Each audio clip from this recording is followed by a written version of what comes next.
आपको बता दें कि ऑफलाइन 100% और ऑनलाइन लगभग 97% सहमति पत्र लखनऊ से मिले हैं। पुरानी पेंशन बहाली के लिए केंद्र और राज्य स्तर पर किए जा रहे आंदोलन में अब कार्मिकों और शिक्षकों ने हड़ताल पर जाने का फैसला लिया है। इस संदर्भ में राज्य कर्मचारी संयुक्त परिषद की केंद्रीय कार्यकारिणी के निर्देशानुसार हर विभाग के कार्मिकों और शिक्षकों से ऑनलाइन और ऑफलाइन सहमति पत्र मांगे गए थे। ये जानकारी आज संयुक्त परिषद कार्यालय राजभवन के समक्ष जिला अध्यक्ष अमिता त्रिपाठी और जिला मंत्री सुभाष चंद्र तिवारी ने संयुक्त रूप से दी। पत्रकारों से बातचीत में अन्य विभागों के पदाधिकारियों ने बताया कि पुरानी पेंशन बहाली को लेकर केंद्र और राज्य सरकार के साझा मंच द्वारा राष्ट्रीय स्तर पर विरोध प्रदर्शन के साथ कई कार्यक्रम आयोजित किए जा चुके हैं।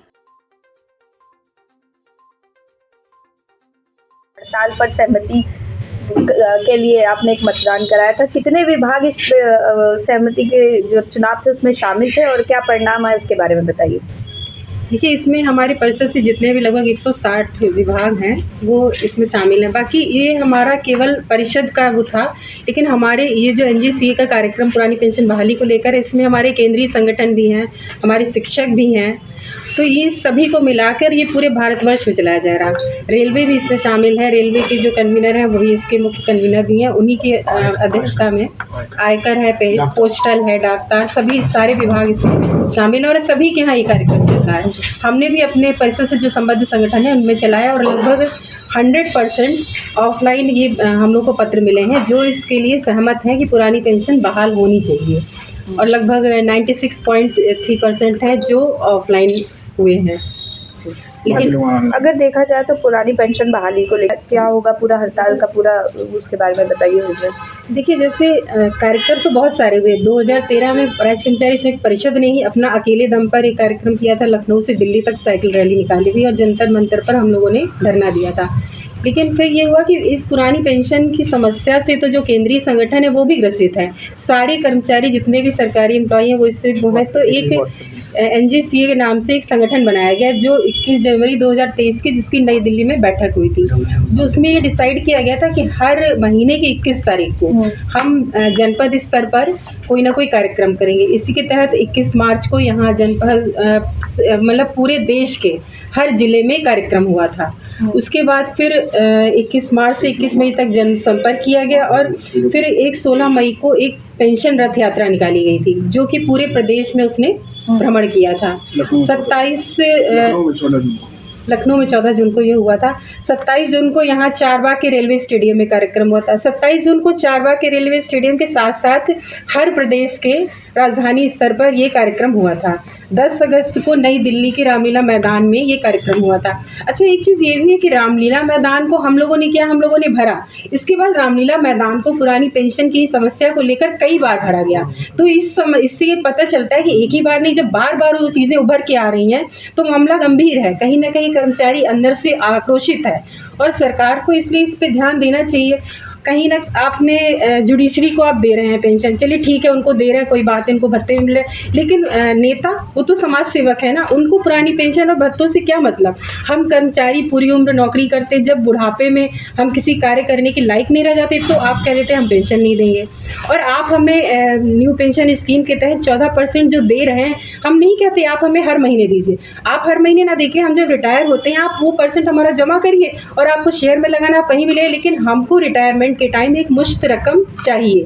हम बहुत ज़्यादा नहीं मांगते, हम बहुत कम नहीं मांगते, हमारा मतलब जो हमारा लास्ट वेतन है उसका आधा हमें हमारी पेंशन के रूप में मिलना चाहिए। विधायक, नेता और सांसद रिटायर होते हैं जी, ये तो हम तो कह रहे हैं उनको पेंशन मिलनी ही नहीं चाहिए। हमारा उसमें थोड़ा सा ये कहना है कि जैसा हमारी जिलाध्यक्ष महोदय ने कहा कि वो जनसेवा के लिए आती हैं, तो आप जनसेवा करने आए हैं तो आपको पेंशन क्यों चाहिए। फिर अगर वो 2 बार विधायक बनते हैं, 2-3 बार MP बनते हैं, 1 बार राज्यसभा का मेंबर बनते हैं, 1 बार MLC बनते हैं, अगर 7 बार वो बने तो वो 7 पेंशन लेते हैं। कर्मचारियों के लिए जो है कोई पेंशन नहीं है और पेंशन कोई भीख नहीं है। पेंशन हमारा संविधान में मौलिक अधिकार है।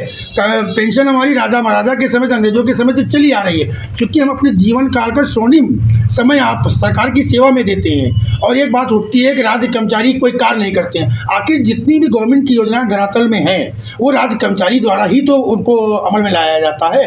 तो जैसा हमारे जिलाध्यक्ष महोदय ने कहा कि हमको कहीं ना कहीं ये मुद्दा पूरे प्रदेश में, पूरे हिंदुस्तान में सुलग रहा है। और जितने विधानसभा चुनाव हो रहे हैं, जिन पार्टियों ने पुरानी पेंशन का वादा किया, वहाँ पर सरकार वापस आई। जैसे आपका हिमाचल है, हिमाचल में कांग्रेस ने वादा किया था और कांग्रेस जीती, उसने पुरानी पेंशन को बहाल किया। सरकार तो कह रही है हम एनपीएस दे रहे हैं, बहुत अच्छी स्कीम है, लेकिन लोग समझते मैं ये कहता हूँ कि एनपीएस जो है, एनपीएस वो खुद ले ले नहीं, और हम तो ओपीएस एनपीएस दे के तहत ही जो लोग भाई आजकल की महंगाई के समय में 200-250 रुपए क्या होते हैं? अगर हम डॉक्टर को दिखाने जाते हैं तो 500-600 रुपए डॉक्टर की फीस होती है। नहीं, मैं दूसरी बात कहना चाहूँगी, वृद्धावस्था पेंशन आप देते 1,000 रुपया। हमारा कर्मचारी उसने 10 साल सेवा किया, उसको मिलता 800 रुपये।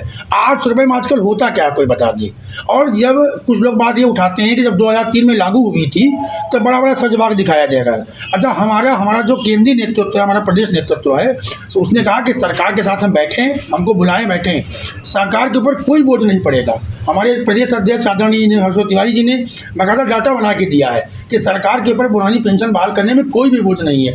जो आप 14% हमको दे रहे हैं वो मत दीजिए ना, हम कहाँ आपसे कहते हैं, और आपसे कोई भीख नहीं मांग रहे हैं, हमारा अधिकार है, इसको हम लेकर रहेंगे। अगर सरकार हमारी बात नहीं सुनती है तो हम आगामी जो 2024 में लोकसभा का चुनाव है, शिक्षक और कर्मचारी, चाहे केंद्र का हो चाहे राज्य का हो, वो आपको आईना दिखाएगा और आपको हमारी मांगों को मानना पड़ेगा।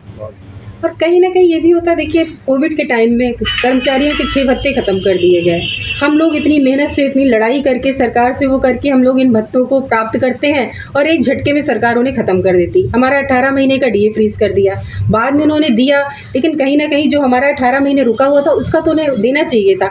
तो हम लोग हर जगह, हम लोगों का सरकार नाजायज़ रूप से शोषण करती है। इसलिए हम लोग छोटी छोटी लड़ाइयों को छोड़कर एक बड़ी लड़ाई जो पुरानी पेंशन की है, अभी उसी पे अपनी लड़ाई लड़ रहे हैं। और आगे भी हम लोगों ने ये सहमति पत्र तो भरवाए हैं कि हमारे सारे कर्मचारी 100% तैयार हैं कि जो भी लड़ाई पेंशन के लिए लड़ी जाएगी उसमें वो तैयार होंगे। और हो सकता है हमारा अगर प्रांतीय प्रतिनिधित्व हड़ताल की तैयारी करता तो हम सभी लोग हड़ताल पे भी जाएंगे। देशव्यापी हड़ताल होगी। पूरे देशव्यापी हड़ताल होगी।